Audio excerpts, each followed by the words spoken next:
In a world that feels, well, more complex every single day, there's this fundamental question that keeps bubbling up.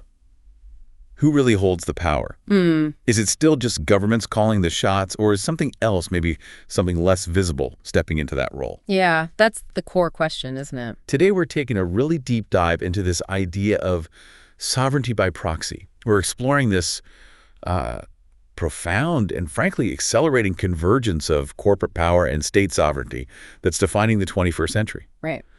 Our mission here is to unpack a really comprehensive report. It's called Sovereignty by Proxy, Corporate Hegemony, National Identity, and the Future of De facto Governance. Quite a piece of work. It is. And we want to extract the most crucial insights to help you, our listener, understand how the traditional model, the Westphalian state, where the nation is the supreme authority within its borders. The bedrock of international relations for centuries. Exactly how that's being fundamentally challenged. We're going to uncover some, frankly, surprising facts and maybe project out a bit, see how these arrangements might evolve, perhaps even into overt corporate state fusions by, say, 2050. And what's truly critical to grasp, I think, is that this isn't just about economics. It's not just money changing hands. No. It's a radical redefinition of governance itself. The core insight. Power is subtly, yet profoundly, migrating from states to corporations. That changes everything. It fundamentally alters the global order. Understanding how this transfer happens, the intricate mechanisms at play, that's absolutely essential if you want to get a handle on the future of global power. Okay, let's unpack this then. Our first stop on this deep dive has to be mapping this contemporary corporate state convergence. Where are we right now? Exactly.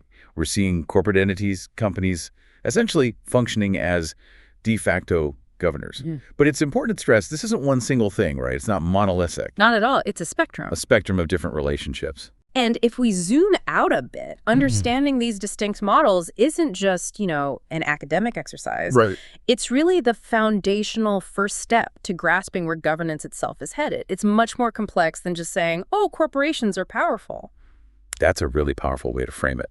So let's dig into the specifics. Let's start with what the report calls the national champion model, this idea of indispensability as statecraft. Okay. This is where a corporation becomes so vital, so indispensable to a nation's economy and security, that its strategy basically becomes national strategy. We're diffused. It's like that silicon shield idea we hear about protecting the nation, but, and this is key, it can also become a kind of snare. The prime example, you have to talk about Taiwan and TSMC. Absolutely. I mean, TSMC's dominance is just staggering. It produces over 90% of the world's most advanced chips. 90%. Yeah. And this underpins that silicon shield theory, the idea that, say, a Chinese invasion is deterred not just by military might, but by the catastrophic global economic disruption that would happen if TSMC's foundries went offline. Because everyone needs those chips. Everyone, even China, relies heavily on TSMC's chips. And this isn't accidental. It's a true symbiosis, stretching way back to 1987. The Taiwanese government was the primary architect here. They built it. They put in $100 million in seed money, initially held almost half the company, 49% stake. And today, the government's still the largest shareholder through its National Development Fund. And the support continues. Oh, comprehensive support, subsidies for essentials like water and electricity, tax credits, ensuring a pipeline of skilled workers. The report explicitly says TSMC doesn't spend a penny to get the best talent from Taiwan. Expert, this sounds like way more than just a company getting a bit of government help. Right, absolutely. The core insight here is that for Taiwan, TSMC is the state's economic strategy. It is the security strategy. It's not just some company operating in Taiwan. It's a co-creator of national destiny. It shows how economic indispensability can literally fuse corporate strategy with national policy. And that translates to influence. Directly into national influence. TSMC contributes nearly 15% to Taiwan's GDP. Its market cap has even surpassed the nation's entire economic output at times. But it's not just economic influence, is it? The report really highlights TSMC's diplomatic power. It's almost like they're Taiwan's primary negotiator on the world stage sometimes. Yeah, the CEO diplomacy. That $65 billion investment in Arizona plants, for instance, that was directly driven by the U.S. EAPS Act and tariffs, essentially, securing a U.S. security umbrella in return. A quid pro quo. Right. And the corporation itself is often the main actor, direct talks with the White House. Sometimes the Taiwanese government seems almost facilitative, like when Germany appealed directly to TSMC during a chip shortage, not just Taipei. But, and this is crucial, this creates a profound paradox. The report calls it the snare of semiconductor specialization. The downside. Exactly. While it's a shield, it means Taiwan's economy is incredibly dependent on one sector. It lacks diversification. It's hugely vulnerable to shifts in the global tech market or, US-China trade wars. And the resources. Immense strain on water and energy. So yes, a corporate shield can absolutely be an Achilles heel. Okay, another really fascinating example of this national champion model comes from South Korea, the K-balls. Ah, yes, Samsung, Hyundai, LG, household names globally. And again, these weren't just accidental successes, were they? They were deliberately cultivated by the state. Very deliberately, starting back in the 1960s under President Park Chung-hee. A policy of guided capitalism. Guided capitalism, meaning? Essentially, the state seared economic development. It picked winners, giving chosen companies preferential access to loans, huge subsidies, protection from competition. And the scale today is? Almost unbelievable. Just to give you a sense. In 2023, the top 4 chaebols generated revenue equal to over 40% of South Korea's entire GDP. 40%. Yeah. And Samsung's revenue alone has been close to 17% of the nation's output in recent years. This isn't just big business, it's the economic backbone. It makes them absolutely indispensable for national competitiveness. But it's described as a symbiotic but often tense coexistence. Very tense, because this deep integration, this closeness, has fostered a culture of, collusion and corruption. We've seen scandals. Absolutely. Like the illicit payments involving Samsung that led to President Park Geun-hye's impeachment.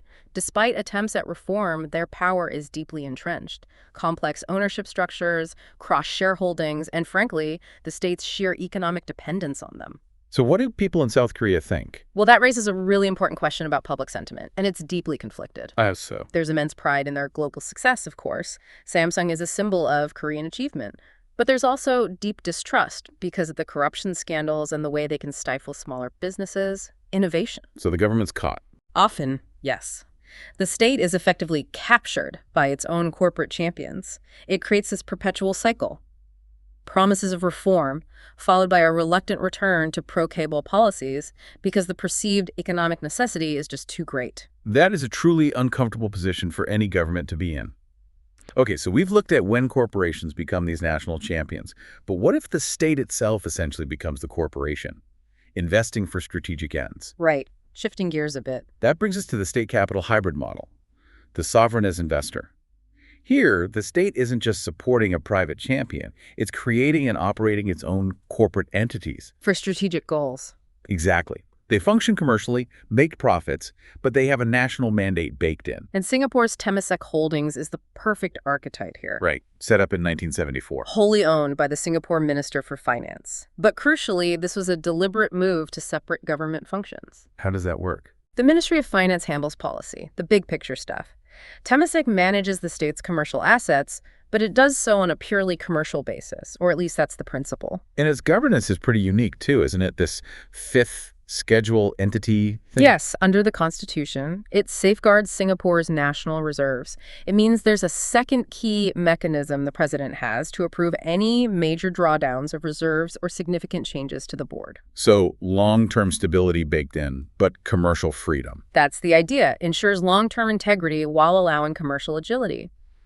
But what's key to grasp is that while it operates on commercial principles, Temasek's portfolio is deeply, deeply aligned with Singapore's national development strategy. So it started domestically? Initially, yes. Okay. Focused on strategic domestic sectors, Singapore Airlines, Singtel, DBS Bank Transportation, telecom, finance, nation-building stuff. But it's global now. Oh, absolutely. It's evolved into a massive global investor. Portfolio around $434 billion in 2025. It literally uses commercial means to achieve state strategic ends. It's the state acting as capital.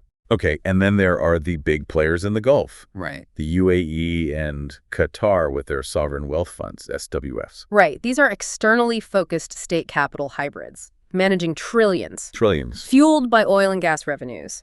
Think ADIA, Mubadala in the UAE, QIA in Qatar. And they're major global players now. Huge. In 2024, 5 of the top 10 global dealmakers were GCC funds. They invested a record $82 billion internationally. Wow. And this isn't just about getting good financial returns, though that's part of it. It's absolutely central to their national economic diversification strategies moving beyond oil. And it's also explicitly a foreign policy tool, isn't it? Yeah. A form of soft power. Explicitly, a very powerful instrument of soft power. Their investments are highly strategic. Where are they putting the money? High-tech sectors, semiconductors, AI, critical infrastructure globally, ports, airports, and high-profile assets. Like sports teams. Exactly. Qatar owning Paris Saint-Germain, or Abu Dhabi's ownership of Manchester City, or owning iconic real estate like London's Shard skyscraper. These aren't just vanity projects. They grant symbolic presence and subtle leverage on the global stage. And the governance ensures alignment. Absolutely. Board appointments are made by the rulers. This ensures investment decisions are deeply intertwined with geopolitics. Investments can cement alliances, project influence, or even be used as leverage. Think about aid and investment flows into places like Sudan.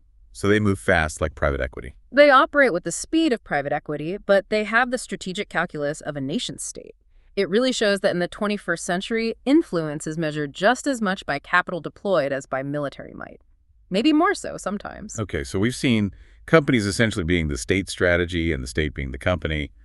But there's another powerful model, one where policy itself kind of becomes a commodity. The influence market. Exactly, the influence market model. Policy as a purchased commodity. This is less about direct control, more about systemic financial influence shaping the rules. Policy isn't dictated, maybe, but it's bought, creating a kind of shadow governance.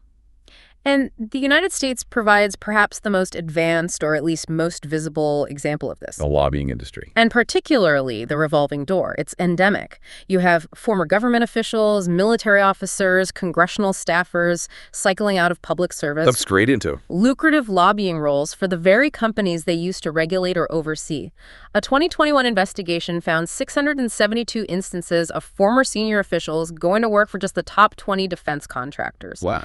And 91% of them became registered lobbyists. It creates systemic, unavoidable conflicts of interest. And the money involved is just staggering. It really is. The defense industry, for example, spent over $2.5 billion on lobbying in just 2 decades. And the billion with a B. Yes. And big tech. Giants like Meta, Alphabet, they spend tens of millions per quarter, over $36 million in just the first half of 2025 alone. Just to shape laws. To shape legislation on everything from data privacy to AI regulation to antitrust. What's the impact of all this spending? The report calls it effective capture. It means corporations don't just react to policy, they have a seat at the table from the start and essentially draft the legislation. Co-authoring the laws that govern them. Pretty much. The defense industry, for instance, acts as a co-creator of policy. There was intense lobbying by Northrop Grumman, for example, that was instrumental in killing an independent study looking into a potentially cheaper alternative for the new $264 billion nuclear missile system. So they secured the contract. They secured the massive contract. This system effectively conflates national interests with corporate bottom lines. Okay, and then we get to a model that really pushes the boundaries of what we even think of as governance, the parastate governance model, sovereignty from below. Yeah, this is where things get really complex and often violent. This is where non-state actors, often criminal enterprises, evolve into these sophisticated corporate-like entities that violently usurp core state functions. In large regions of Mexico, for example, cartels like the Jalisco New Generation Cartel, CJNG, or the Sinaloa Cartel practice what the report calls criminal governance. How does that work in practice? They assassinate mayors, police chiefs, political candidates, essentially to conquer local governments, as the report puts it. In 2022, CJNG was estimated to have a significant presence in something like 20% of all municipalities in Mexico. 20%. And it's not just about drugs anymore, is it? No, not at all. What's truly shocking is their economic diversification. These are multinational, multimodal criminal corporations. Their revenue streams go far beyond narcotics now. Into what kinds of things? Illicit activities, sure, illegal gold mining, massive fuel theft, human trafficking, but also increasingly into illicit, everyday businesses. Like what? Controlling agriculture avocados, limes, dominating local taxi networks, even controlling the production and sale of basic goods like corn tortillas in some areas. So they embed themselves in daily life. Deeply. which deepens their control and makes them incredibly hard to dislodge. It's not just about fear, it's about economic dependence, too. And this leads to hybrid governance. Exactly. Cartel authority exists alongside the formal state, but often it completely overpowers it at the local level. They provide some services their own brutal form of security, enforcing public order while using extreme violence to enforce their rules, and crucially, tax populations and businesses. They were like companies, but The report calls them predatory capitalist corporations thriving in conditions of lawlessness. This reframes the whole war on drugs. It's not just a law enforcement problem anymore. It's arguably a conflict between two competing forms of sovereignty, the state versus the cartel corporation. okay, we've now mapped who some of these new sovereigns are across this spectrum. But how specifically do they actually wield this power? It can't just be spontaneous, can it? What are the underlying mechanisms that let them do this? You're hitting on the crucial point there. It's definitely not spontaneous. It's built. There's what the report calls an architecture of influence. In architecture. Yeah, think of it like the scaffolding. The hidden structures that are fundamentally reordering global power, often in ways we don't even notice day to day. And the most fundamental mechanisms seem woven into the very fabric of our world, right? Like structural and economic integration. Exactly. Corporate control over essential systems creates this passive yet incredibly powerful structural influence. Yes. Well, national infrastructure dependence is a huge one. When corporations own or control critical infrastructure, the energy grid, water systems, telecom networks, ports, they gain immense leverage. We mentioned TSMC using 7% of Taiwan's power. Right. That gives the industry a de facto veto over energy policy changes. Think about Singapore's PSA International, a Temasek company, controlling vital port gateways crucial for global trade. Or, as we just discussed, Mexican cartels controlling key ports in Latin America. The state becomes utterly dependent. And this extends to supply chains, too. Absolutely. Supply chain sovereignty. Control over key nodes, key choke points in global supply chains exerts immense influence. TSMC again. TSMC's dominance in advanced chips gives Taiwan unique geopolitical leverage. The U.S. HE's Act, spending billions to bring chip manufacturing back onshore, is a direct response to that vulnerability. It's a state trying to reclaim supply chain sovereignty. So if you control a key part of the chain, You effectively hold geopolitical leverage. You can force nations or other companies to change their policies or pay a premium. and this can have a darker side in developing nations. Yes, the report touches on neocolonialism through capital infrastructure. When multinational corporations build and operate essential services, ports, power, internet in developing nations, it can create profound dependency. Tying their fate to the company. Exactly. Tying the host nation's economic trajectory directly to the corporate interest, potentially perpetuating economic subordination. It's almost like a modern-day empire built by capital deployment, not by armies. Okay, so that's the structural power. Then we have the more active strategies. Political and diplomatic levers. Right. These are the direct, often more visible ways corporations actively shape state policy and international relations. Like regulatory capture. A prime example. Regulatory agencies, which are supposed to serve the public interest, end up advancing the commercial interests of the very industries they oversee. How does that happen? Through that whole ecosystem we talked about, massive lobbying spending, campaign contributions, the constant churn of the revolving door. And the result? Big tech, for instance, isn't just influencing laws on data privacy and AI. The report argues they're effectively co-authoring the legislation through their deep engagement and influence. Wow. And then there's this rise of corporate-led diplomacy. You called it CEO ambassadors. Yeah, it's a fascinating inversion. Traditionally, diplomacy paved the way for commerce. Now, increasingly, commerce drives diplomacy. How so? A nation's geopolitical relevance, its clout, is increasingly tied to its corporate champions. CEOs meet directly with heads of state. We saw that with TSMC and the White House regarding the Arizona investment. And they have direct leverage. More direct leverage, often, than government counterparts. They bring capital, technology, jobs.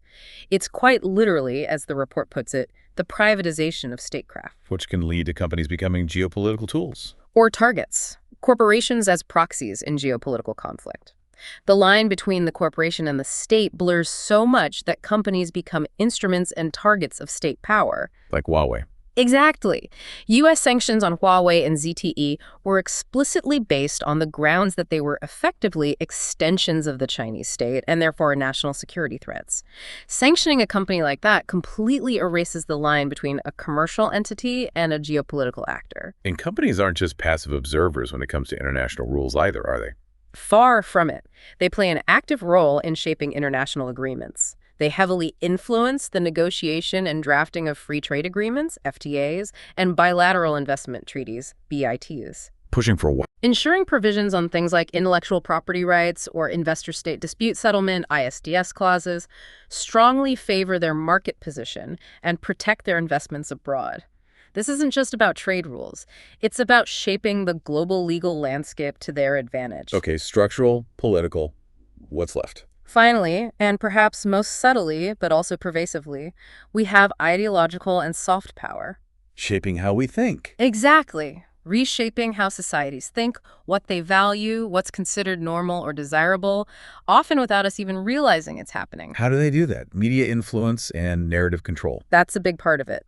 And it's not just about directly owning media outlets, though that happens. It's sophisticated public relations, massive marketing campaigns, corporate social responsibility, CSR initiatives. The good works companies do. Right. These all work together to build positive public images, align corporate goals with perceived societal values, we're creating jobs, we're innovating for a better future, and generate goodwill that can help quell criticism or regulatory scrutiny. Positioning the corporation as essential. As a benevolent and indispensable social actor, often they get to define what counts as progress or innovation in the first place. And what about those big global meetings? Davos and the like. Elite forums as shadow parliaments. That's another key mechanism. Groups like the World Economic Forum, WEF in Davos, the Bilderberg Group, the Council on Foreign Relations. What happens there? They bring together top CEOs, political leaders, academics, key figures from NGOs. They might not have formal legislative power, but they are incredibly influential in building consensus among elites. Setting the agenda. Setting agendas for corporate-state collaboration, defining problems, and framing solutions.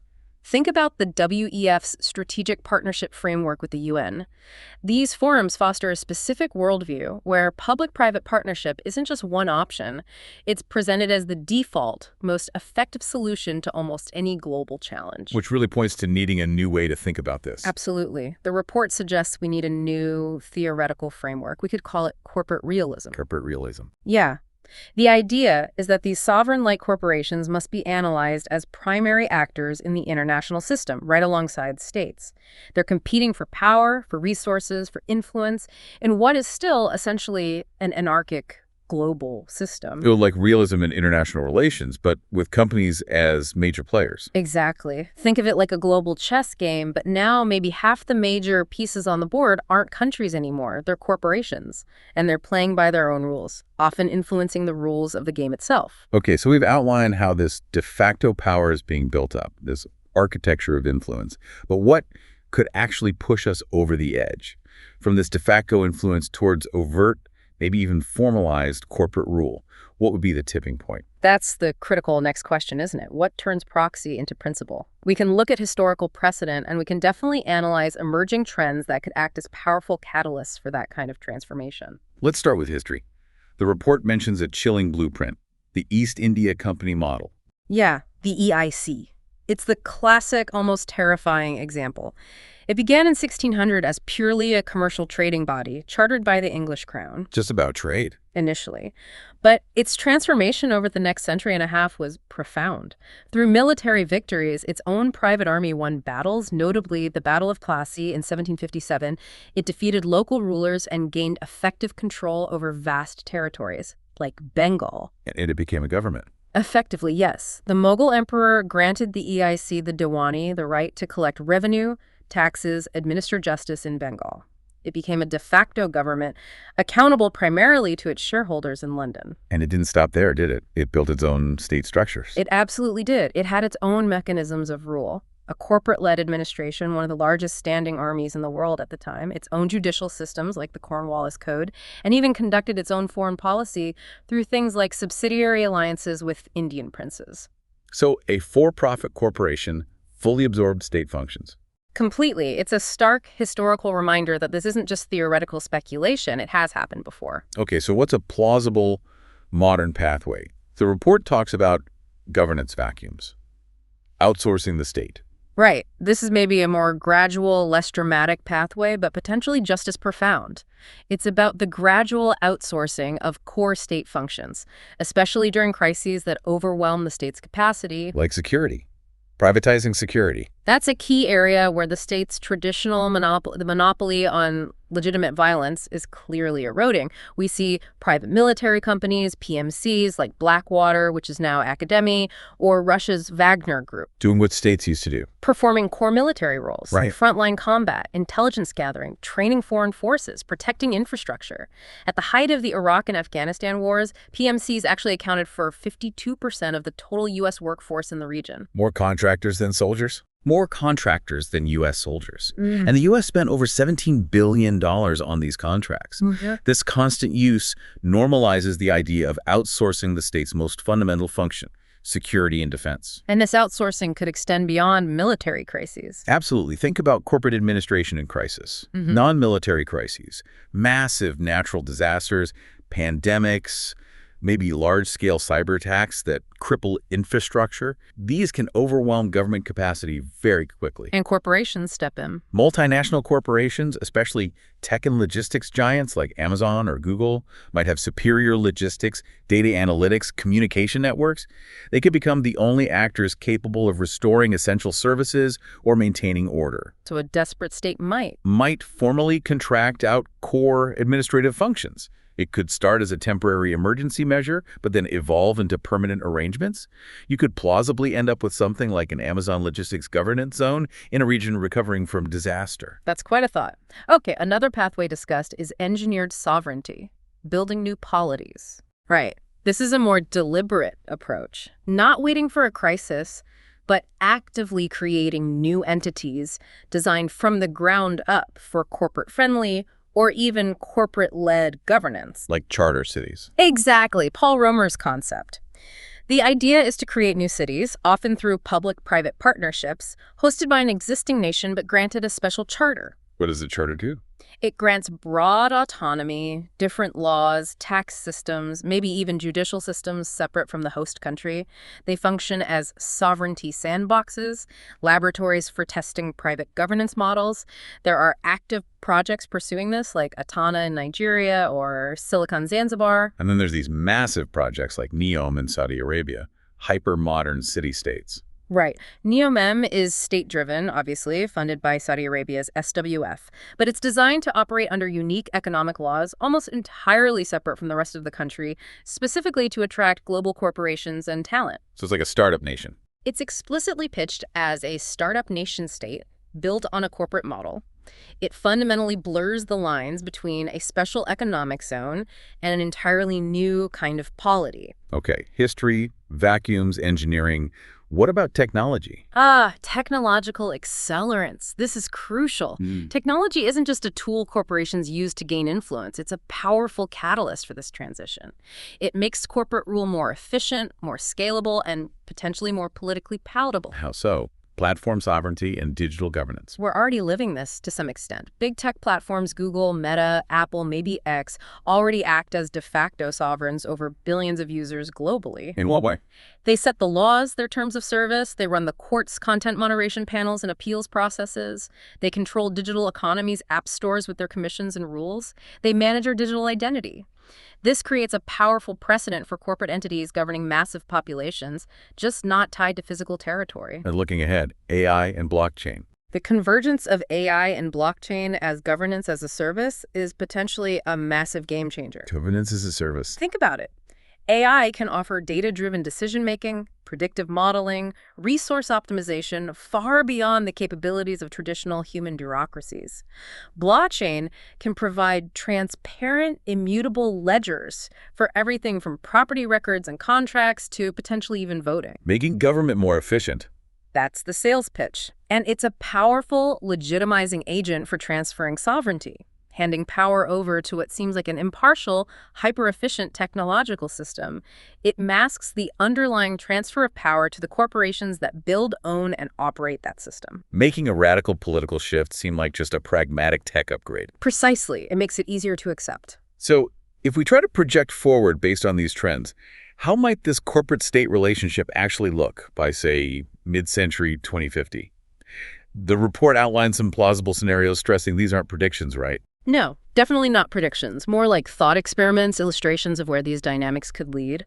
But they paint a vivid picture of a world where that traditional Westphalian system is fundamentally altered, maybe even superseded. Okay, let's look at scenario A, the Raytheon Dominion.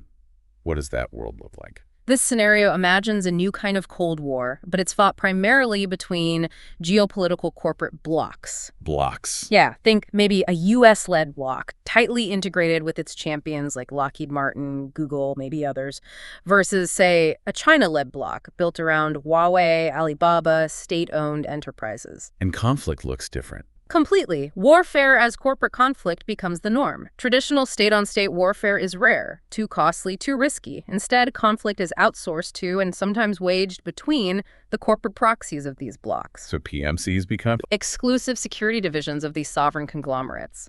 They engage in deniable proxy wars, sabotage, industrial espionage. Geopolitical disputes manifest as large-scale cyber attacks, disruption of rival bloc supply chains, aggressive lawfare using international courts. Sanctions directly target rival corporations, treating them as extensions of the enemy's state. And alliances are based on tech. Techno-economic alliances, yes.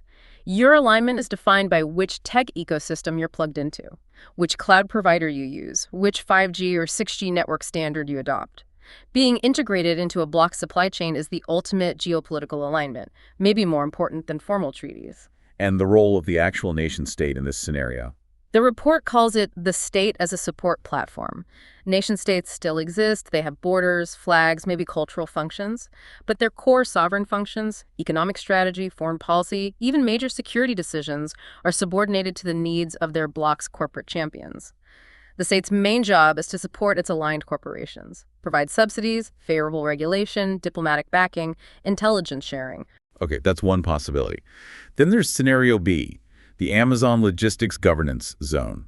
This sounds less confrontational. Less overtly confrontational, yes. This scenario is driven more by functional efficiency. Global megacorporations gradually assume specific governance functions that naturally transcend national borders because states are either unwilling or unable to manage them effectively at a global scale. So sovereignty gets broken up? Exactly. Functional governance layers. Sovereignty gets unbundled. A global logistics giant, maybe an Amazon-like entity, effectively becomes an Amazon state, managing and regulating global supply chains, ports, delivery networks. A meta-state. Maybe a tech firm becomes a meta-state, governing digital identity, online communication standards, maybe even virtual realities. An asset manager could become a BlackRock state, managing global carbon credit markets or other complex financial systems. Each takes over a critical global function. What happens to countries then? You get the hollowed-out state. Nation-states still exist. They have physical territory, cultural institutions, local laws, police forces. But critical economic and infrastructure functions, especially those that are globally integrated, are ceded to these corporate utilities. States become almost administrative or ceremonial shells, landlords maybe, for these functional systems operating within their borders. And what does that mean for an individual, for you, the listener? It means overlapping identities and jurisdictions. Your life is governed by multiple authorities simultaneously. You might hold a French passport, but your ability to receive goods, the costs, the rules are set by the Amazon state. Your digital identity, how you communicate online, governed by the meta-state's terms of service. So citizenship is just one layer. Just one layer among many, and often maybe not the most important one for your economic well-being or your daily interactions with the world. Okay, that's fascinatingly complex. Then we get to the most radical vision, scenario C, the alphabet state. True sovereign conglomerates. This is the scenario where the fusion is complete. You have actual corporate nations. This might emerge from those charter city experiments succeeding and scaling dramatically, or maybe from a major global crisis where a corporation steps in and never really leaves that crisis to contract pathway. When you lay out the alphabet state scenario, Yeah. it sounds almost, well, dystopian comes to mind. What's your gut reaction to that level of corporate integration? It's certainly a profound, almost unsettling shift to contemplate, because here, these sovereign conglomerates start offering a new kind of social contract. They offer corporate citizenship and passports. Citizenship from a company. Potentially. Your status as a citizen might be tied to your employment, or being a key partner, or maybe even a high-tier subscriber. In return, you get residency in their zones, services, healthcare, education, security, and some form of legal status. A corporate passport could emerge, recognized by traditional states and other corporate nations. It effectively commodifies citizenship itself. And they'd act like states internationally. That's the idea. Corporate embassies and diplomacy. The alphabet state would have its own diplomatic corps, establish embassies in traditional capitals, negotiate treaties, maybe primarily commercial ones, and seek seats in international forums, maybe even the UN. It's hard to even picture. Because this scenario really marks the end of Westphalian sovereignty as we've known it for 400 years. Sovereignty becomes an attribute you can acquire, potentially an attribute of a commercial entity. Which raises huge questions. Profound questions. Who is the demos, the people, in such a state? Is it based on share ownership or some form of stakeholder democracy? Or is it just management fee? Are human rights universal, or are they subject to corporate terms of service? What happens if a citizen gets fired? Are they deported? What is national defense when the entity being attacked is a publicly traded company with shareholders worldwide? Wow. Across all these scenarios, though, one pattern seems strikingly clear. Conflict changes. Yes. It inevitably shifts from being primarily state-centric to being corporate-centric, or at least corporate-entangled. The new battlefields aren't just physical territory anymore. They're global supply chains, digital platforms, financial markets, corporate balance sheets. Traditional military or defense analysis becomes dangerously incomplete, possibly obsolete. So bringing this back to today, this isn't just sci-fi speculation. The report argues this shift is happening now. It's accelerating. Absolutely. Ignoring this shift, pretending it's not happening, is simply not an option for policymakers or for citizens. It requires a complete reassessment of national security threats, and it demands new policy tools. So what does this all mean for us right now? How should we be thinking about this? We need to redefine national security, don't we? The new threat matrix. It has to shift from geopolitics to corporate politics. The fault lines in the world are increasing between these integrated corporate political blocs, not just between nations defined by borders. So national security means? It means analyzing the ownership structures, the governance, the supply chain dependencies, the geopolitical alignments of major domestic and foreign corporations. A nation's key vulnerability might not be a rival army. It could be the financial instability of a critical foreign supplier, or the capture of its key infrastructure by a company aligned with an adversary. And this creates new kinds of conflict zones. It creates a corporate battlefield and a legal vacuum. International law, the laws of war and peace, were built for states. What happens if a quasi-sovereign corporation, say operating a charter city, is attacked by non-state actors, or even another corporation's private security force? Is it a private security matter? Or is it a casus belli, an act of war demanding a state response? We don't have rules for that. The current international legal framework is completely unprepared for this ambiguity, and that ambiguity itself creates potential for miscalculation and dangerous global instability. And perhaps the most fundamental threat underlying all of this. For me, it's the erosion of democratic accountability. This is the bedrock danger. As core state functions, setting rules, providing services, managing infrastructure transfer from elected, publicly accountable governments to private, unelected corporate boards. Whose main duty is to shareholders. Whose primary legal duty is to maximize shareholder value, not serve the public interest. When policy gets shaped in boardrooms instead of legislatures, the whole concept of consent of the governed starts to become meaningless. And services become conditional. Services based on terms of service, that can be changed unilaterally rather than on fundamental rights of citizenship. It undermines the very meaning of being a citizen. This is a systemic risk to democracies everywhere. So faced with this complex and frankly worrying picture, what can actually be done? What are the policy recommendations for a new era? Well, the report suggests several key areas. It's not about stopping globalization or corporate activity, but about managing this new reality. Okay, like what? One key step is regulating corporate statecraft much more transparently. Bringing it into light. Exactly. Things like mandatory public disclosure of all meetings between senior corporate executives, CEO board members, and heads of state, foreign ministers, top regulators. We need to know who is influencing whom. And lobbying laws. Foreign lobbying laws, like the Foreign Agents Registration Act, FARA, in the U.S., need to be modernized and significantly expanded. They should cover a much broader spectrum of corporate influence activities, not just direct lobbying, but strategic communications, funding think tanks, philanthropy, university partnerships. We need to map the full influence network. What about the sheer size and power of some companies? Antitrust. Traditional antitrust, focused on consumer prices and domestic market share, is totally inadequate for this new reality. The report proposes developing geopolitical antitrust frameworks. Geopolitical antitrust. Yeah, a new doctrine. It would assess mergers, acquisitions, and market concentration not just for their impact on competition, but critically for their implications for national security, supply chain resilience, critical infrastructure control, and overall global stability. So you could intervene based on strategic risk. It would provide a potential legal basis to break up or impose much stricter regulation on critical choke point companies like a TSMC, potentially if their dominance creates unacceptable systemic risk, even if they aren't harming consumers directly in the short term. Okay, transparency, new antitrust. What else? Third, and perhaps most important strategically, is strengthening the sovereignty stack. The sovereignty stack. Yeah, the idea is that states shouldn't try to outcompete corporations on raw efficiency in every single area. That's probably a losing battle. Instead, they should focus on reinforcing the unique layers of the stack where the state has a distinct, legitimate, and necessary role. Which layers are those? Things like upholding the rule of law impartially, ensuring democratic accountability and participation, providing national defense, maintaining a stable, predictable, fair regulatory environment for everyone. The state should aim to be a trusted platform.